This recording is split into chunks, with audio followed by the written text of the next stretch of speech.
Hi, this is Paul from Dynamic Diesel Performance and Machine. Today we are building a Stage 2 6.4 short block. Has our notched pistons, the handy-dandy Carrillo rods, which I really like. This is a high horsepower application. Guy wants to do it right. What I'm going to go through today is installing piston rings. These are the International Max 4.7 pistons that we sell. We do sell them in a couple different variations with milling on the tops and modifying and ceramic coating, non-ceramic coating, stuff like that. What I'm going to go through today is how to install these things and what we've seen with the issues with people putting these things in and breaking the rings. So a lot of guys buy pistons from us and they decide to build their engine themselves, which is fine. We do sell a lot of kits and they're really good kits. But today we're going to go through how to install them, what tools we use to install them. All the clearances have been checked in this thing. The block's been fully machined. We use our handy-dandy assembly bearing guard loop here on the bearings, a little bit of oil in the cylinder like this. And remember, you always want to make sure your tangs are going to this part of it because this is your oil cooler jet, just when you put the rod on for the orientation. But we'll go ahead and slide this in like this. You want to rotate your rings 180 degrees apart from each other, the ring gaps. We use a tool like this. You can buy these, those little barrel style clamp rings that you can buy at the auto parts store for $13. Don't use those pieces of shit. They're junk. I have so many guys that call me, they'll buy a set of pistons from us, and because these rings are a little bit thinner even than the Ford ones, the oil rings on them, they break the oil rings installing them. There's no need for that. I never break rings here.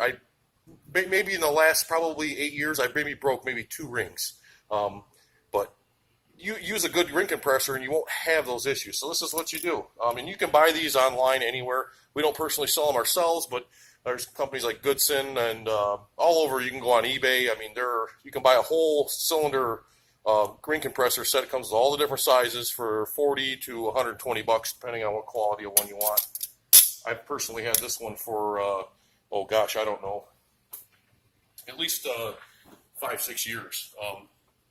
They don't wear out. But you go ahead and clamp this on, and it's got a ratcheting thing here. So when you ratchet it, it actually holds the ring tension.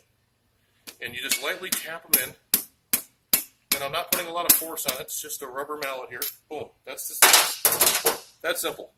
And you can actually guide it in the rest of the way with your fingers. Line the rod up on the journal. Just like that. Little lube on the back of the cap there. Again, we already checked all the clearances. These came in right at about 2.5, which is about right for a high horsepower application. Take my zip gun, just put a little torque right there, and that's it. These rings here, they are very fragile, so you have to be careful with them. And because the International Max 4.7 pistons, this is a 2.5 millimeter thick oil ring. The factory Ford ones are a 3 millimeter, so they're a little bit thicker, so they're a little tougher, 30 thousandths wider rings. The reason that Max 4.7 went with these pistons was this actual ring design. I apologize. The top ring and the second ring are the exact same as the Fords.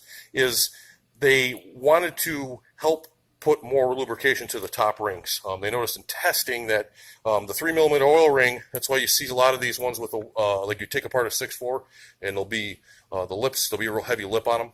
That's why. But yeah, this is not a very hard process. Again, don't use those barrel clamp style. I don't even have one here because I refuse to own one. Piston ring installers. If you have to wait an extra day or two, order one. If you have a buddy that has them, or if you want to get really fancy with them, you can get a solid ring compressor. Me personally, I like those ratcheting ones, but you can use solid ring compressors too. This is a Weisco brand.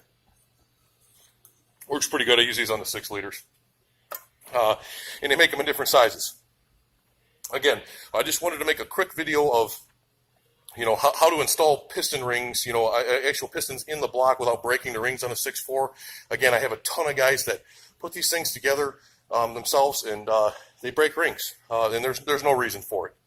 You need to slow down, get the right tools, and do them right. This is Paul from Dynamic Diesel. Thanks for watching.